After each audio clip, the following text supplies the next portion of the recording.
Pahayag mula sa mabuting balita ng ating Panginoon ayon kay San Mateo. Papuri sa iyo, Panginoon. Si Jesus ay pinanganak sa Bethlehem ng Judea noong kapanahunan ni Haring Herodes. Dumating naman sa Jerusalem ang ilang pantas mula sa silangan at nagtanong-tanong doon, nasaan ang pinanganak na hari ng mga Hudyo. Nakita namin sa silangan ang kanyang tala at naparito kami upang sambahin siya. Nang mabalitaan ito ni Haring Herodes, siya'y naligalig, gayon din ang buong Jerusalem.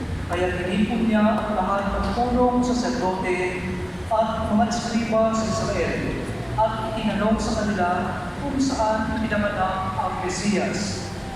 Sa Bethlehem po ng Judea, tugon nila, ganito ang sinulat ng propeta, at ikaw, Bethlehem, sa lupain ng Huda, ay hindi nga kundi sa mga pangunahing bayan ng Huda, sapagkat sa iyo lilitaw ang isang pinuno na mamamahala sa aking bayan Israel. Nang mabanting ito, hindi na pinatawad ni Herodes ang mga pantas at itinanong kung kailan lilitaw ang tala. At pinalakad na sila pag-umong Bethlehem matapos pagbilingan ng ganito. Pumayo kayo at inyong hanapin mabuti ang sanggol. Kapag inyong natagpuan, ibalita agad dito sa akin upang ako may makasamba sa kanya. At lumakad na ka ang mga pantas. Muli silang pinangulangan ng talang nakita nila sa silangan hanggang sumapit ito sa tapat ng kinaroroonan ng bata. Ganyan lamang ang galak ng mga pantas nang makita ang tala. Pagpasok sa bahay, nakita nila ang bata sa piling ng kanyang inang si Maria. Tumawag sila at nagpatira pa at sinamba ang bata. Binuksan nila ang kanilang mga sisiklan at ninandog sa kanya ang dala nilang ginto, kamanyang at pira. Nang sila'y pabalik na, sinabi sa kanila ng Diyos sa pamamagitan ng panaginip na huwag na silang pabalik kay Herodes, kaya nagtiwan na sila ng daan pauwi. Ang mabuting balita ng ating Panginoon. Pinupuri ka namin, Panginoong Hesukristo. Muli po magandang hapon sa inyo lahat. Hindi ba ninyo alam na mayroong ika-apat na hari? Di ba 3 kings? Pero ito lang po ay isang kwento tungkol sa ika-apat daw na pantas o bago. At itong pantas na ito ay naghahanda na para sa pagsasama nila ng tatlong hari.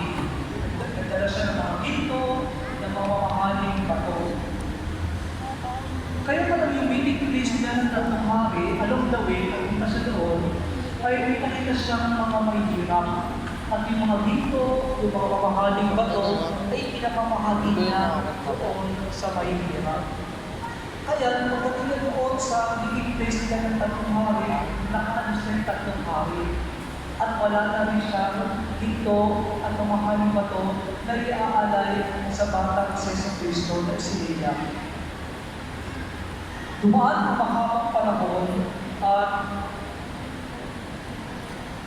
masasabi natin na sad story. Hindi siya nakasama sa tatlong hari at ang pangalan niya ay si Altaban. Isang araw nagkakagulo sa isang plaza dahil may bibitahin isang lalaki. At mabubutan ng bibig, sabi niya may bibitahin. Nabalik na yung alaala na baka ito yung sinasabi nilang hari ng mga hari. Kasi sila ng mga tao, hari ng mga Hudyo. Kaya mas dati siyang kinabahan, baka ito yung bata na hinaharap niya buong buhay niya. At hindi nga siya nagkamali dahil ang bata na iyon ay si Kristo na nakapako at nakabayubay sa krus. At meron siyang nagliligan na parang bumulong sa kanya. Sabi niya, huwag magpalapot dahil tinulungan mo ako sa buong buhay mo. Nung kasi ako ay nagugutom, ako ay iyong pinakain. Nung ako ay nauuhaw, ako ay iyong pinainom. Nung ako ay kahubagan, binigyan mo ako ng damit. At nung ako ay isang daluhan, pinatuloy mo ako sa iyong bahay. Ang kwento ni Ataban ay kwento natin lahat. Kwento na kung minsan meron tayong mga pangarap na hindi natin naabot. Halimbawa, ikaw ay isang babae na nangarap ng tayo para sa iyong piniling karera o profesyon. Pero nahilap ka. Nahilap ka at nag-asawa ka. At hindi mo na abot ang iyong pangarap. Pero ikaw ay isang naging nanay sa iyong mga anak at naging mabuting asawa. Katulad ng sinabi ni Jesus na pagulo kay Ataban, huwag kang malungkot. Dahil ilalagay mo ang buhay mo at pinaglinguran mo ako sa iyong asawa, sa iyong mga anak. Ganun din ang isang lalaki na ang pangalan niya ay Tony. Si Tony ay isang sikat na drummer sa isang banda at kilala yung kanilang banda sa buong mundo. Pero isang araw ay nag-resign si Tony at pumasok sa seminaryo at naging isang pare.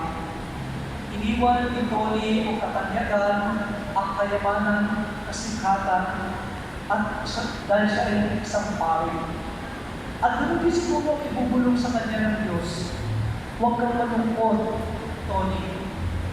Kasi tinaligdan mo man ang yaman, katanyagan, ikaw naman ay minamahal ng iyong mga parishioners. Naging mabuti ka na magpapari.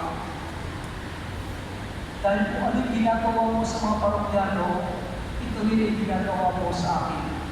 Katulad ng kwento kanina, hindi man niya naabot ang kanyang pangarap, ay pinakita na naman ang pagmamahal sa Diyos sa pamamagitan ng pagmamahal niya at pag-aaruga sa kanyang pamilya. The Feast of the Epiphany reminds us that we all have a gift we can give to the King of Kings. Alam niyo ba kung ano yung sumisimbolo ng ginto, insenso at mira?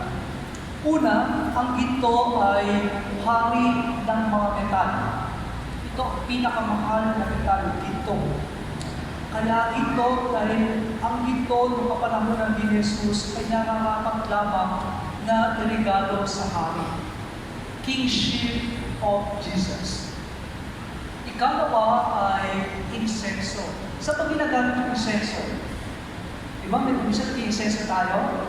Yung insenso ay yung panalangin natin lahat ay pinapataas at ipinapaangat natin sa langit. We lift all our prayers to God. Kaya yung simbolo ng puso, hindi mo yung pampashake at hindi lang yung smoke effect sa minsan. Ito po ay sumisimbolo ng ating sama-samang panalangin upang inamin sa ating Diyos Ama. At ikatlo, mira.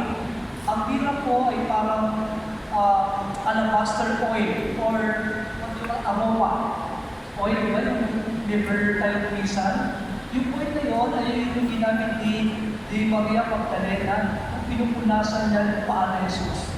At itong si Judas, sabi niya, bakit kung pinupunasan, hindi ko ba alam kung magkano yan? So mga honey, oil ito at mabango, aroma. At ito rin ang pinupunas sa mga patay. Kasi wala namang imbalsamo during that time. Kaya yung mga patay nila, pinupunasan ang katawan ng mamahaling oil o langis. Sumisimulo ito ng kamatayan ng Kristo. The life, death, and resurrection of Christ. Lifting all our prayers through the resurrection of Christ. Wala man tayo dito, wala man tayo mamahaling mga bato na maiaalay sa ating Panginoon. Lahat tayo ay pinagkalooban ng biyaya at ng regalo. Biyaya ng talento, biyaya ng kakayanan, biyaya o kayamanan kung meron pa, at iyong iaaalin natin. At hindi lang doon nagtatapos sa kung anong bagay na magbabahagi natin sa ating Panginoon. Kundi yung pamumuhay mo at ibinigay sa iyong responsibilidad at obligasyon bilang tao, bilang nanay, bilang tatay, bilang anak, bilang mag-aaral, bilang Pilipino, at bilang Kristiyano. Alam niyo ba kung ano ang ibig sabihin ng loma? Ito ay tala. Kaya kung makita yung symbol ng ating diocese, may star. Okay? Sa Ebanghelyo na ating napakinggan ay pinagbayan sila ng tala. Yung tala na iyan ay sumisimbol din na pagiging mabuting halimbawa at nagiging liwanag na tayo sa kapwa. Kung tatanungin kaya natin ang ating sarili, ikaw ba ay nagsisilbing liwanag? O ikaw ay nagdadala ng katiliman sa buhay ng iba? Dalawa lang naman yun. It's either you become the light for others or the darkness in their lives. Inabibigos ka ng problema, sakit ng loob, sa magulang mo, sa asawa mo. Faithful ka ba sa asawa mo? Mabuti ka bang anak? Tinutupad mo ba ang obligasyon mo bilang asawa, bilang magulang, bilang anak? Dalawa ay sa kapapatuloy ng ating banal na misa, nawa tayo ay magsilbing liwanag tulad ni Kristo. Liwanag na magbibigay ng kapayapaan, ng pagmamahal sa ating kapwa. Amen. Tumayo po lahat at ipayin natin ang ating pananampalataya. Sumasampalataya Sa Diyos amang makapangyarihan sa lahat, na may gawa ng langit at lupa. Sumasampalataya ako kay Jesucristo, ang isang anak ng Diyos, Panginoon nating lahat. Nagkatawang tao siya, lalang ng Espiritu Santo. Ipinanganak ni Santa Maria Virgen, pinagpakasakit ni Poncio Pilato, ipinako sa krus na matay ni Pilipin, nanao sa kinaroroonan ng mga yumao, nang may ikatlong araw na buhay na maguli, umakyat sa langit, nalululog sa kanan ng Diyos amang makapangyarihan sa lahat. Doon magmumulang pag-iito at huhukom sa nangabubuhay at nangamatay na tao. Sumasampalataya naman ako sa Diyos Espiritu Santo, sa banal na simbahang Katolika, sa kasamaan ng mga banal, sa kapatawaran ng mga kasalanan, sa pagkabuhay ng muli ng nangamatay na tao, at sa buhay na walang hanggan. Amen. sa pamamagitan ng pagsilang ni Jesucristo, ang lahat ay naging anak ng Diyos na tagapagmana ng kalakihan. Ngayon, umadalangin kami sa iyo, Ama, upang maging karapat-dapat kami sa handog na ito. At sa bawat kahilingan na ating pagtutuon, Panginoon, tanglawan mo kami ng iyong liwanag. Panginoon, taglawan mo kami ng iyong liwanag. Para sa simbahang Katolika, matutunawa kami makikinig sa bawat isa upang maakay namin ang mga nawawalan ng pag-asa at mga nasa kadiliman patungo sa liwanag na dulot ng isibilang ng manunubos. Manalangin tayo. Panginoon, tanglawan mo kami ng iyong liwanag. Para sa mga namumuno sa simbahan, maging buhay na instrumento, nawa sila ng sinodalidad sa ating simbahan. Gabayan nawa nila ang mga mananampalataya sa pagkakaisa sa kabila ng pagkakaiba ng kultura. Manalangin tayo. Panginoon, tanglawan mo kami ng iyong liwanag. Para sa mga hindi pa sumasampalataya kay Kristo, naway makita nila ang tunay na buhay ng Diyos sa kanilang mga mabubuting gawa at sa muli matagpuan nila ang liwanag ng kaligtasan, dala ni Kristo. Manalangin tayo. Panginoon, tanglawan mo nawa kami ng iyong liwanag. Para sa mga pumanaw na matamasa nawa nila ang kapayapaan walang hanggan na ipinangako sa kanila ng Diyos. Manalangin tayo. Panginoon, tanglawan mo kami ng iyong liwanag. Sa ilang sandali ng katahimikan, ating ipanalangin ang iba pang mga pangangailangan ng ating pamayanan, pati na rin ang ating pansariling kahilingan.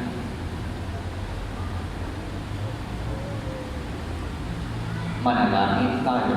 Panginoon, tangloban mo kami ng iyong liwanag.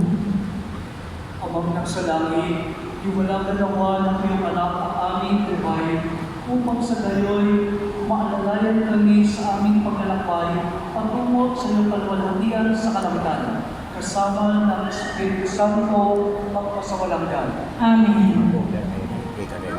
Pwede ako dito. Dito na tayo.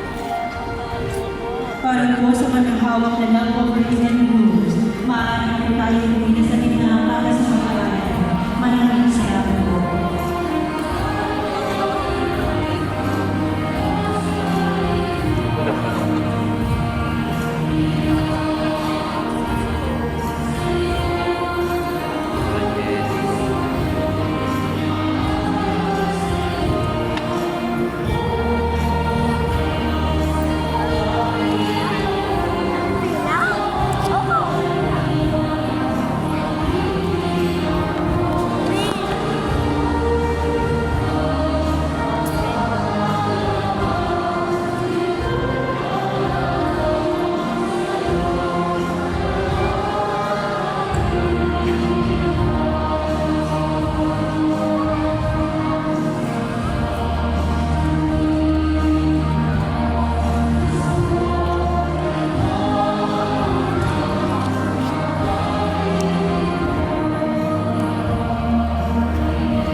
Manalangin kayo mga kapatid, upang ating paghahari ay ganda ng Diyos amang makapangyarihan.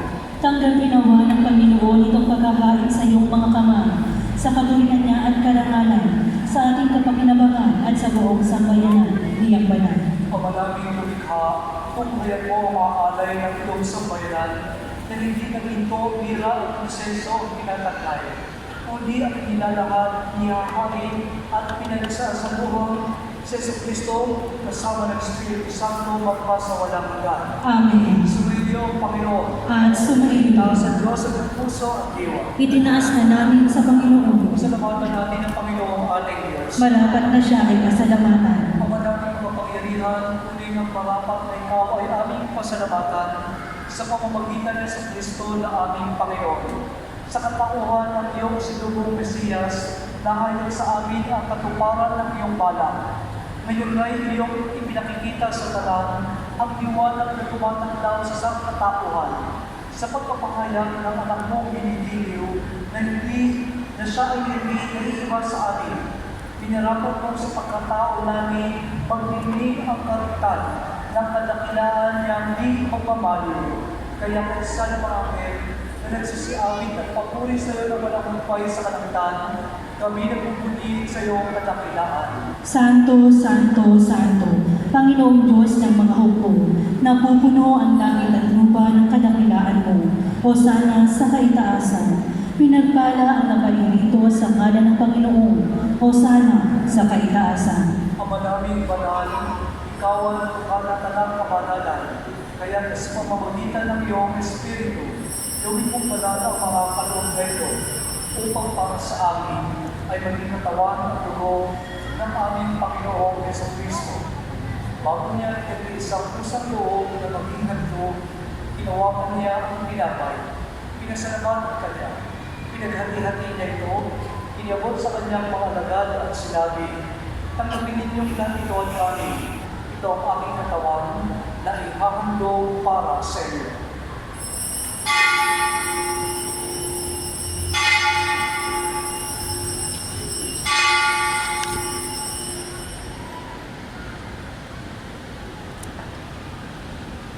Hindi naman ang matapos sa hapunan, ginawa ko niyang halos. Magigan niyang pinasalamatan, iniabot ang halos sa kanyang mga alagad at sinabi, tanggapin ninyong lahat ito at gawin. Ito ang halos ng aking dugo, ng bago at walang hanggan ipan. Ang aking dugo nilubuhos para sa inyo at para sa marami, sa kapagpapatawan ng mga kasalanan. Gawin niyo ito bilang pag-alaala sa akin.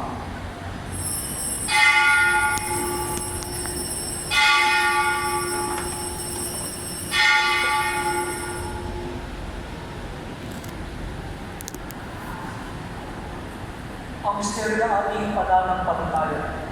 Si Kristo'y namatay, si Kristo'y nabuhay, si Kristo'y babalik sa wakas ng panahon. Ang mga ginagawa natin ngayon ng pag-alaala sa pagkamatay at naging pagkabuhay ng iyong anak. Kaya nangyari na sa iyo dahil ibigay buhay at ang kalis na kakaloob ng kaligtasan. Kami nagpapasalamat dahil kami yung pinarapat na tumayo sa harap ko para mag-impod sa iyo. Isinasama namin kami magsasalo-salo sa katawan ng dugo ni Kristo ay mapulot sa pagkakaisa sa pamamagitan ng Espiritu Santo.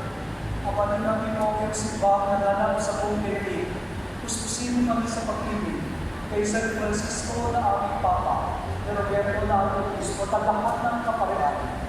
Alalahanin mo rin ang mga kapatid namin dahil na may pag-asa sila uling mabubuhay, gayon din ang lahat ng mga pumanaw. Kaawaan mo sila at patuloy sa iyong kaliwanagan. Kaawaan mo at pagkakapanin kami lahat na makasama sa iyong buhay na walang wakas. Kay isa na mahal na Virgen Maria na ng Diyos, isa na sa kanyang kapiyak at ang lahat ng mga banal na namuhay dito ng kalugod-lugod sa iyo. May pagtimundawa namin at pagpupuri sa kararaman mo sa pamamagitan ng iyong anak na aming Panginoong Jesucristo.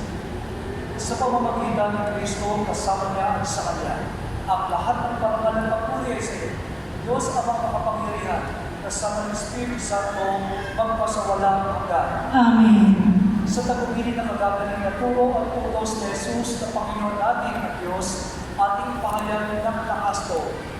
Ama namin sumasalangit ka, sambahin ang ngalan mo, mapasa amin ang kaharian mo, sundin ang loob mo dito sa lupa para ng sa langit. Bigyan mo kami ngayon ng aming kakanin sa araw-araw at patawarin mo kami sa aming mga sala para ng pagpapatawad namin sa nagkakasala sa amin. At huwag mo kami ipahintulot sa tukso at iadya mo kami sa lahat ng masama. Hinihiling namin kami sa lahat ng masama. Pagkalooban ng kapayapaan araw-araw, iligtas sa kasalanan at ilayo sa lahat ng kapahamakan. Samantalang aming pinananabikan ang muling pagpapahayag ng tagapagligtas namin sa Kristo. Sapagkat iyo ang kaharian at ang kapangyarihan at ang kapurihan magpakailanman. Amen. Panginoong Kristo, sinabi mo sa iyong mga apostol, kapayapaan ang iniiwan ko sa iyo, ang aking kapayapaan ang binibigay ko sa iyo. Tunghalan mo aming pananampalataya at huwag ang aming mga pagkakasala. Pagkalooban mo kami ng kapayapaan at pagkakaisa ayon sa iyong kalooban, kasama ng Espiritu Santo, magpasawalang hanggan. Amen. Ang kapayapaan ka ng Kristo na wala sa mga lahat. At sumayo rin. Bigyan tayo ng kapayapaan sa bawat isa. Kristo. Kordero ng Diyos na nag-aalis ng mga kasalanan ng sanlibutan, maawa ka sa amin. Kordero ng Diyos na nag-aalis ng mga kasalanan ng sanlibutan, maawa ka sa amin. Kordero ng Diyos na nag-aalis ng mga kasalanan ng sanlibutan, ipagkaloob mo sa amin ang kapayapaan.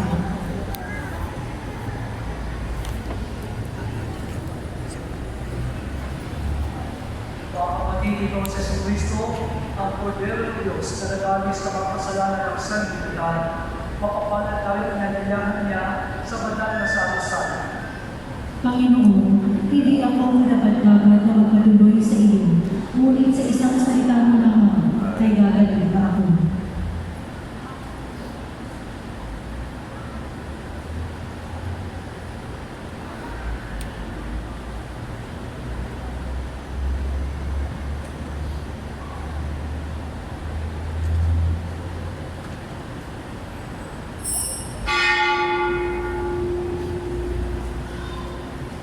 Sa lahat po ng tatanggap ng banal na komunyon, manatili po muna tayo sa ating mga upuan. Ang komunyon po ay gagawin by rules. May mga ushers po na gagabay sa inyo. Maraming salamat po.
Announcement.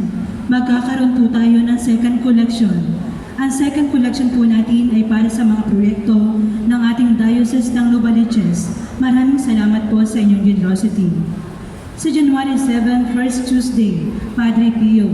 Tuesday ay magkakaroon po tayo ng healing mass with Father Jason sa ganap na alas 7 ng umaga. Magandang dumalo sa healing mass sa simula ng taong 2025. Sa January 9, Thursday ay pista ng Poong Nazareno.